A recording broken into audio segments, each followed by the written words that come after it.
I'm sat. Hi, hello everyone, my name is Jer, and I have never been more excited for a TV show in my life. We're gonna be finishing off this very flat soda.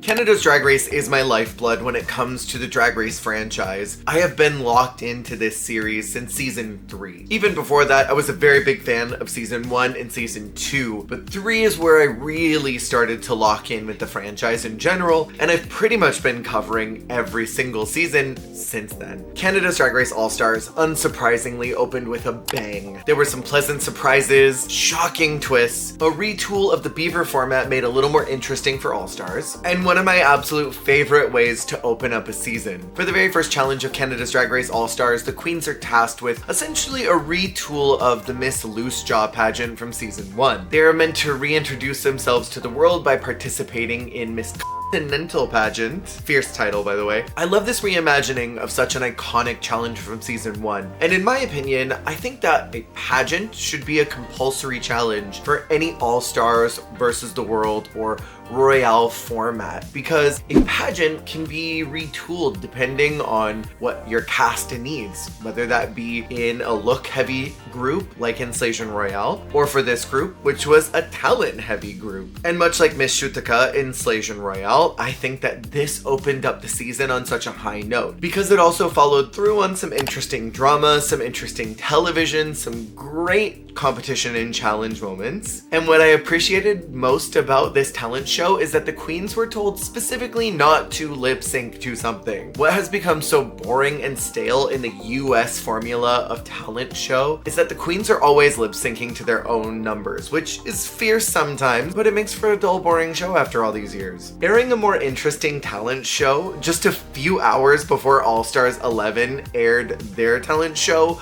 was dirty work, but I am here for the mess, whether it was intentional or not. Our 9 Canadian queens must also participate in a swimsuit portion of the pageant, and they'll have to do a small choreographed number, and then on the runway they need to present their best evening wear. So this challenge ticks all of the typical boxes of a pageant, and I live. The intro for this season features sound bites of all the participating contestants, including the 2 main panelists, Jimbo and Priyanka. And considering that this is the very first all-drag panel in every season of Drag Race across the Rooniverse, I think that it is super cool that both the panelists got to have their own sound bites from their original season be featured in the episode. We'll get into the ins and outs of the season, some of the storylines that happened, as well as some of the drama as I talk about each one of my personal rankings. But before we do that, make sure to hit that subscribe button if you want to hear more of my thoughts throughout this season. And be sure to check out the Patreon if you would like to look at the scorecard that I utilized for this episode. It is completely free to check out that scorecard. And if you would like to support over there, you can get exclusive access to all of the videos that I post here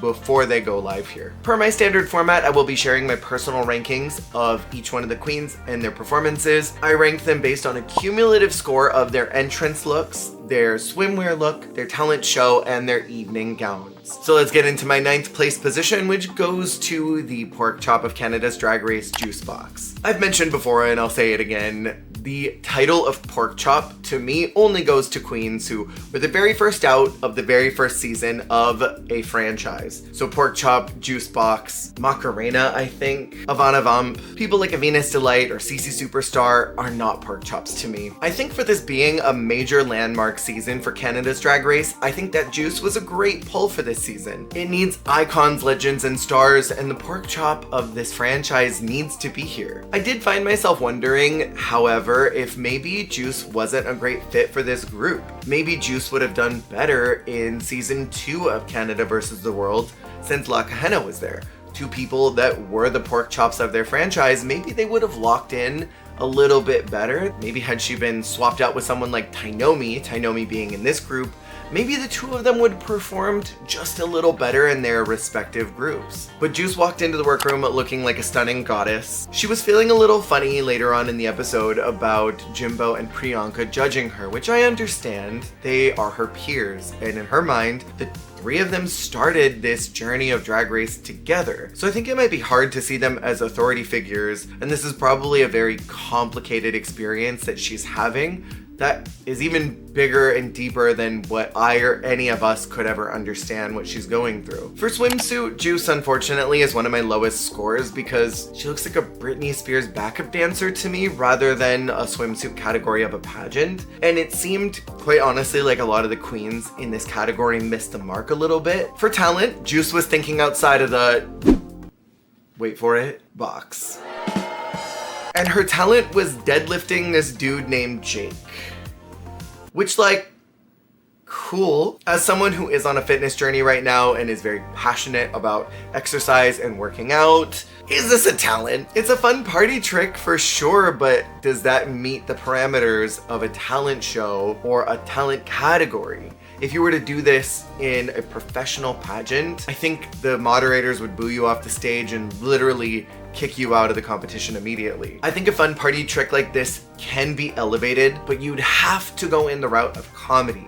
So say she started out saying, "Hi everybody, I'm gonna deadlift for you," or have some type of pre-recorded audio so that it takes out some of the cringe, uncanny valleyness, and then maybe have some clown music playing in the background. She deadlifts a plush toy first, and then deadlifts a toy car or something, and then a series of wackier, nonsensical things that would not be hard to pick up. And then maybe at the very end of the runway is this guy Jake, and he's laying down on the stage. She looks like, "Oh, hey, I guess I can deadlift you too." Picks him up flawlessly and puts him down. And so then it's like, okay, you did all these silly things, you made the talent funny, and then you had your serious moment at the very end. So it's a progression, I suppose, of the bit. Maybe that would have been effective, but I don't know if that would have been enough. I think overall it was a fun idea, poorly executed. On the runway, Juice looks gorgeous in this rhinestone canary yellow. She said the original plan for this look was that she was gonna wear it in Miss Loose Jaw. So I love that she got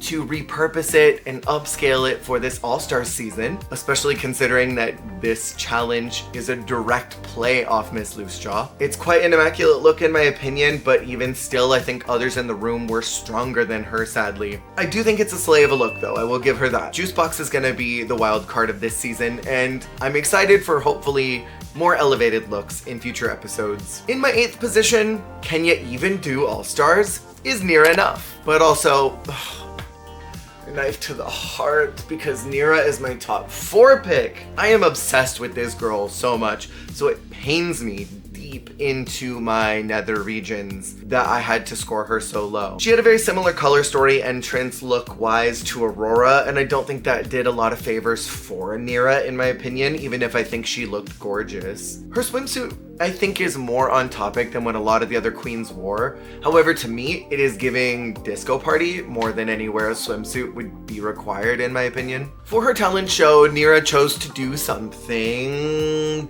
different, let's say that. She did a cup stacking game. That's confusing. We just wanted you to know that it was weird as shit. For me, it was giving the exact same energy as when the judges were watching Siam cut hair in Thailand 3 and weren't sure if they should clap or boo. Like, am I supposed to clap? I'm confused. What just happened? Low-key it was giving when Coco did that terrible dance number in All-Stars 2 because production yoinked her concept last minute. This could not have always been the plan. I refuse to believe it. Nearah doing a cup stacking game? I could not believe it. Although the cup sounds were very ASMR, I did like the sound of those. That's a weird thing to have enjoyed, but that's what I liked about it. But I just don't believe that this was always the plan. There had to have been something else that she wanted to do that maybe got changed last second, that maybe she didn't have enough time to actually execute. So she was like, well, womp womp. She had every possibility of turning out a fabulous burn down the house show. We got this. Why did we get this? On the runway, Nearah has this showgirl concept in mind. I think she looks very pretty. That wig with the bangs is giving it to me. The stoning is excellent. I love the way that the dress hugs her body and her curves in all the right ways. She looks voluptuous. She looks full-figured. She looks tasty. This looks like a queen you would want to tip a lot of money to because they look fab. I like how she walks like she's the only woman on earth. It's a slay of a look. Just, it was, I think, maybe a little more low-key than what everybody else's concepts were, and that didn't help her score when her talent number was really bad. In my 7th position is actually Tiffany and Co. I was quite surprised that given her performance throughout the entire evening, that she was given the safe position over someone like Jackie, who I honestly think should have been tossed a bone in her direction. I'm getting ahead of myself here, but both Tiffany and Jackie were kind of similar sides of the exact same coin. They were both a bit reserved for Drag Race, they seemed hesitant in everything they were doing, their runways were about on par with each other, and both their energies were very,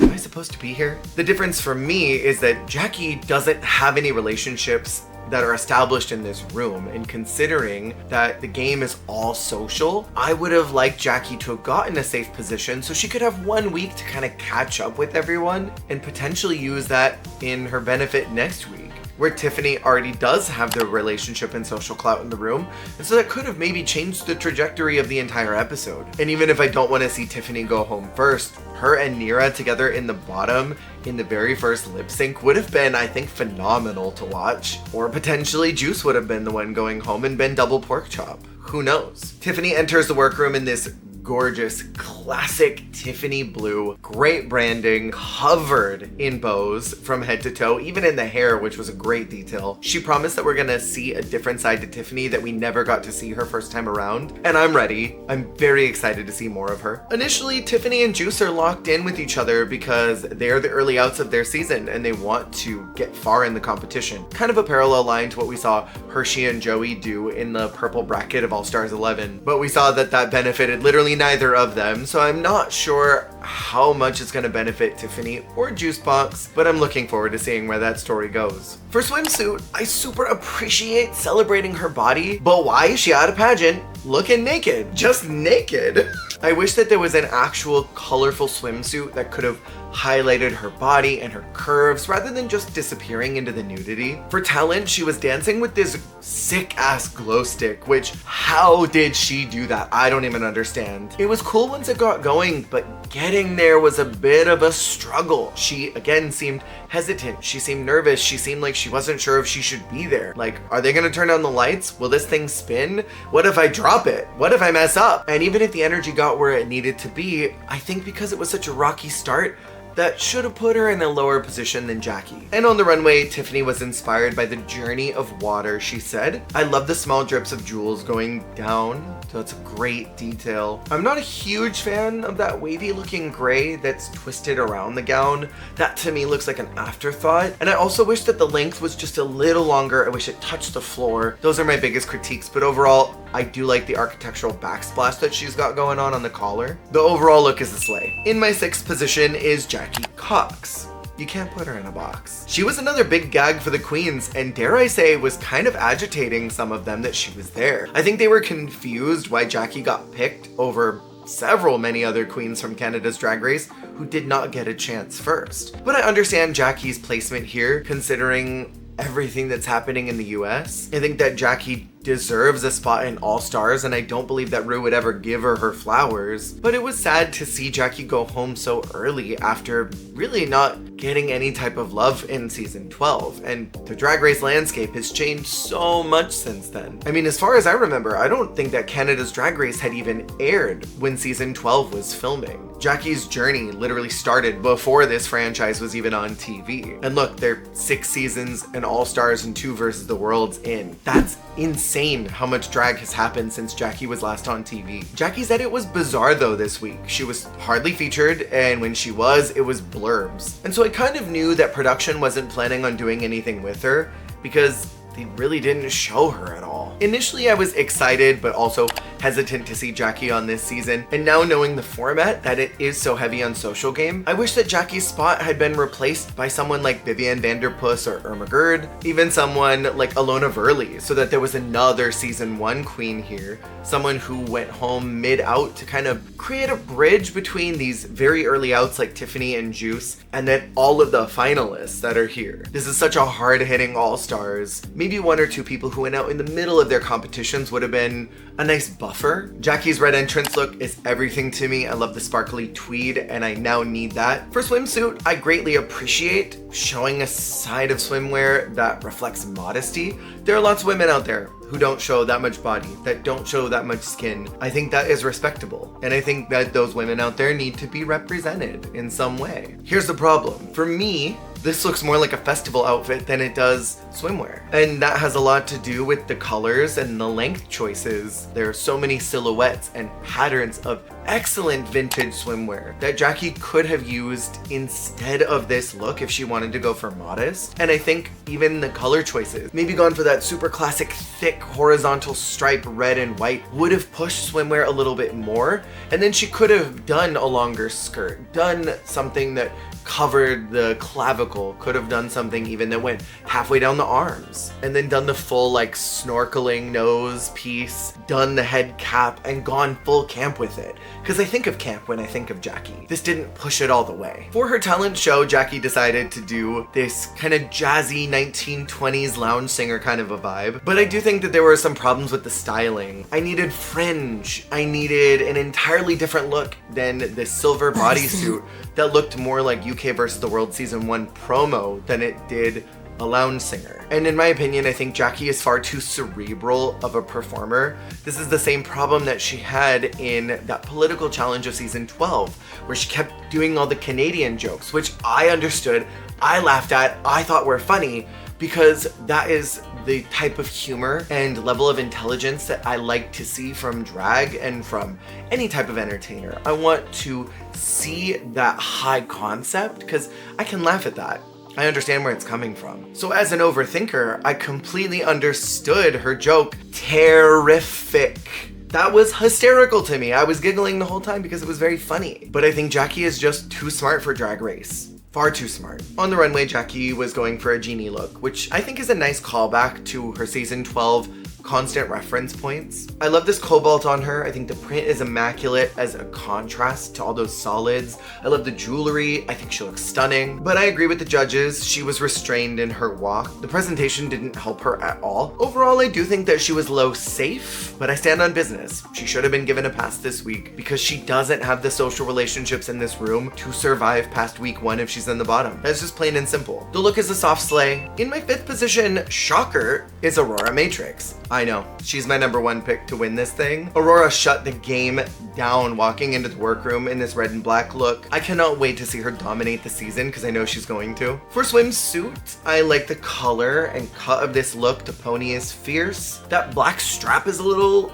distracting to me. Aurora closed the talent show with a dance number followed by some twirling of ribbon? Flag? Whatever it was fierce, girl. God, she looks stunning. I love how she incorporated her culture into this, and that's something that Aurora has always been mindful of since the very first day that she walked onto Canada's Drag Race. And that's something I will always love about her. On the runway, she's going for this Empress of the North that reveals into a beautiful gown. That dragon applique is gorge. And surprisingly, the pre-reveal was just as nice as the actual reveal, when most of the time drag queens will have the ugliest, gaudiest lip sync loofah that they will take off, throw off to the side because it doesn't matter. It was meant to hide the prettier gown underneath. But the pre-reveal was beautiful. It was fabulous. I like the gold saturation. It's very light and free. The way that it drapes over that structured white gown as a jacket kind of cape situation was stunner. I love the way Aurora does drag. She's literally only low because I think some of the others were just slightly higher marks than her. This was very tight scoring. Slay for both looks for Aurora Matrix. In my 4th position is Sami Laundry. She walked into that room looking like she just came out of a mall in the early 2000s, and girl, I live. She says she's gonna give her A game this time because a lot of her critiques were that her looks were not on par in season 6.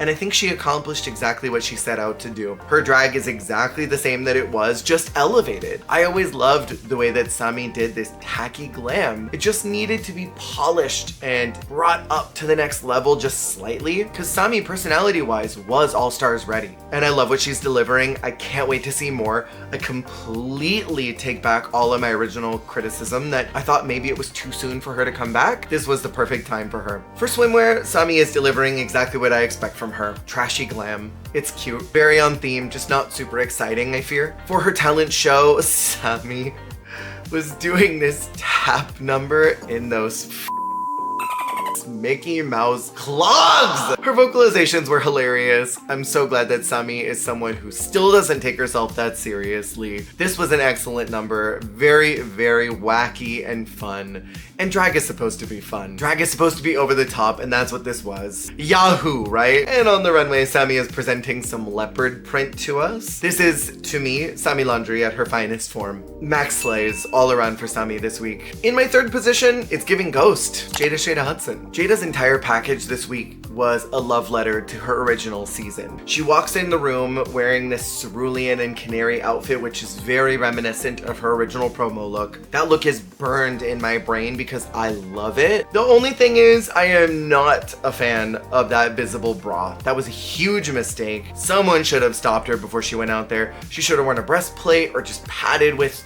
a pillow or something, cut up some cloth, I don't know. Stuff that with literally anything else other than have that big nude bra sticking out. For swimsuit, Jada has probably the most literal interpretation of the category. I don't mind that. I'm glad that she stuck to it, unlike a lot of the other queens who had a loose interpretation of what swimwear was supposed to look like. I love that green on her. I don't think those bangles needed to be there though, which did bring her score down just a little bit for me. For her talent, Jada was the turn-up queen. She performed what appeared to be a very significant cultural dance, and I love that she shared that with us on the Drag Race main stage, and I love when queens are willing to go there and share parts of their background that maybe we wouldn't ever be privy to in another situation. Drag Race is the stage to do that on. Jada has excellent energy every time she performs. That was clearly not lacking here. The only thing I'll say is that her face seemed, I don't know, sad, concerned, gassy. I don't really know what that was, but her face was disconnected from what her body was doing, which was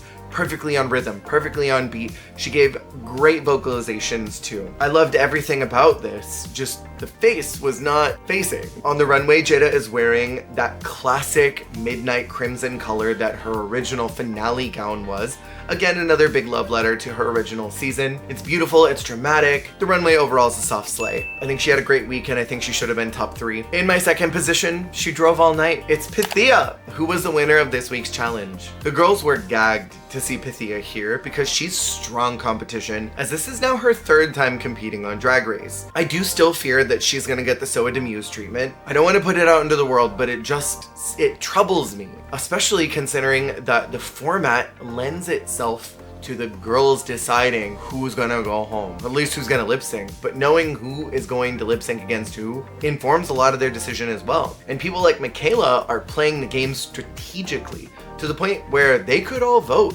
to get Ptheia out very early next week. I worry, especially knowing that it's girl group. I don't know how she's gonna do. Ptheia enters the room in this high concept tire look, bringing in the roadkill with her, which was very funny, and it connects to her last lip sync on Drag Race, Drove All Night, where she went home to Vanity Vane. For swimsuit, I mean, come on. This is drag perfection. I cannot express how much I love this. Roided out of her mind female bodybuilder look with the tiniest, skimpiest bikini that decided to take a splash in the ocean before going out onto the stage, and this octopi just decided to latch itself onto the shoulders.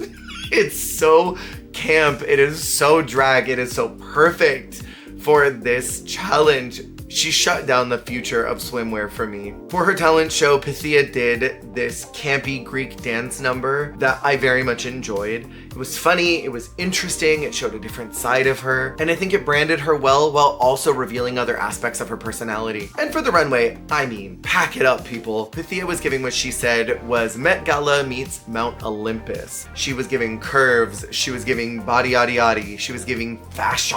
I love the style lines of that stoning, it's brilliant from head to toe. The shape of that circular headpiece around the bun is fierce, super slay of a look. And then in my first place position this week goes to Michaela Couture. She walked into that room looking like a 90s dream. It is so exciting to see her here, and this entrance look is off the chain. Get it? Cause she's wearing chains. Cause she's got chains.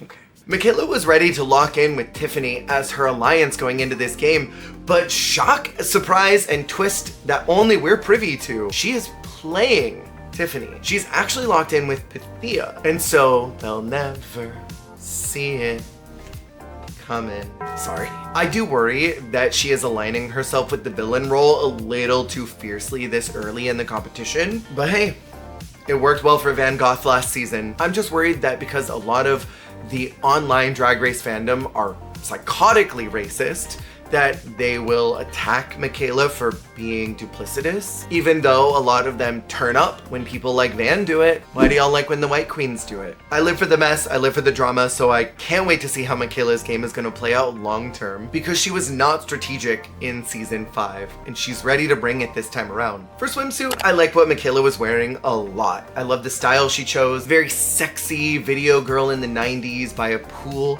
I don't, however, like the sleeves for swimwear. I think those could have gone. Or, I mean, if she wanted to be silly and campy, those could have been huge floaties and just done that classic bright yellow color in that vinyl and had them have a tube that sticks out of both of them. But for being serious, they're pretty, but not for swimwear. But I mean, for her talent show, Michaela was doing this comedic monologue that I very much enjoyed. This is the jazzy lounge singer costume style that Jackie should have worn. Michaela is so interesting and charismatic. I bought everything she was selling this week. It wasn't jam-packed with talent, but I think that what Michaela's special gift is being able to talk and connect.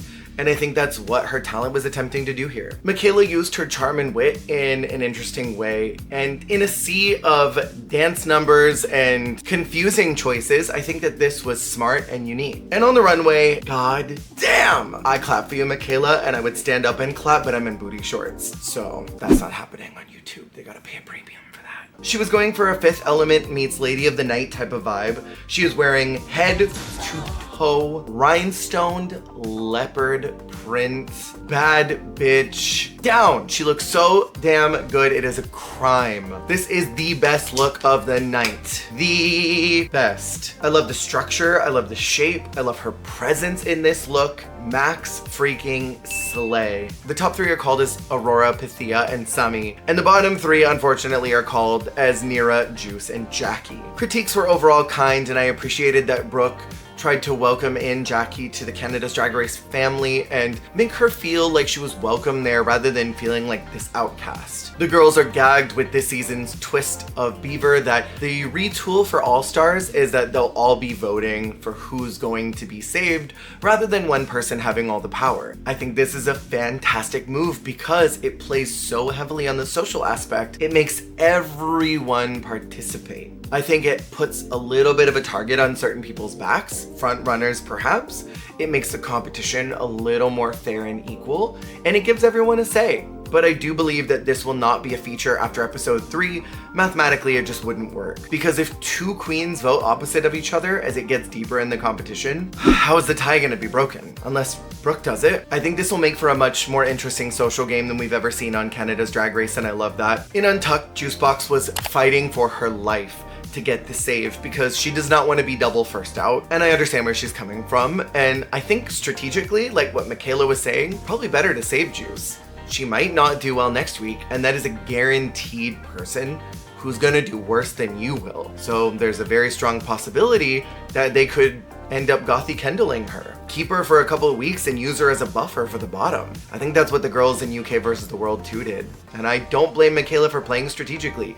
This is a game. You have to play that game because it's $100,000 on the line. I feel bad for Jackie. She has virtually no actual relationships in this room. I appreciated Jada Shada coming to bat for her, but I just feel like Jackie was the throwaway contestant this year, brought in and used as a lamb for slaughter. And then Nearah did the strangest competitive move by announcing to the room that she has multiple alliances. And I live for the mess, but what was the strategy in that? Was it to aggravate people enough to make sure she was in the bottom so that she could guarantee send home someone that could be a threat like Jackie Cox? Or was she just super stressed out and not thinking clearly? But she did misalign herself with several of the queens, including one of her biggest allies, Aurora Matrix, who already informed us, the audience, that if there was any shenaniganery, she was gonna cut ties with Nearah. So I don't think this is gonna bode well for Nearah going forward, that she blew up like this. This outburst is gonna have a lot more consequences as the competition goes on. Whatever the plan was that Nearah had intended, the group decided to save Juicebox, leaving Jackie Cox and Nearah Nuff to lip sync. But before that, the winner is called as Ptheia. I agree, of this top 3, it probably should have been Ptheia or Aurora, but I still would have given the win to Michaela overall. I think it would have lent itself to interesting social game, considering how much she is playing the game this year. And the lip sync song is Where Is My Husband? I love this song. It is so fun.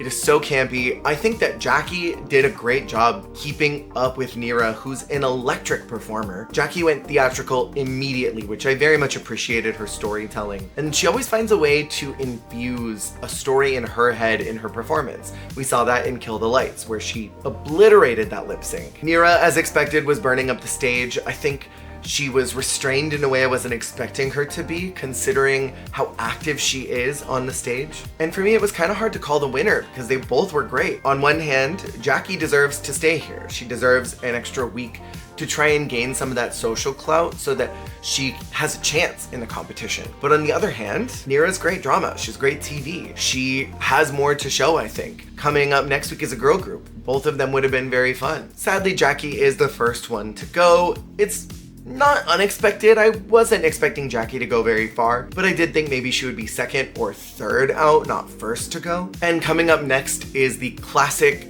Canada's Drag Race Girl Group Challenge. I'm excited to see these girls perform because this is a performance-heavy group. That worries me that they're gonna follow the Versus the World format, and episode 3 is gonna be some type of ball with a sewing aspect, and that could be very bad for Michaela. And Aurora, who I think are probably gonna be in at least the top 3 next week. What'd y'all think about this episode? What did you think about the twist? Let me know in the comments below, and if you would like, I am going to be covering the runways only of Drag Race France Season 4. I don't have the mental bandwidth to cover the entire season, but if you want to check that out, that video should be up very soon if it isn't already. So keep an eye out for all those things, and I will see y'all on the flip.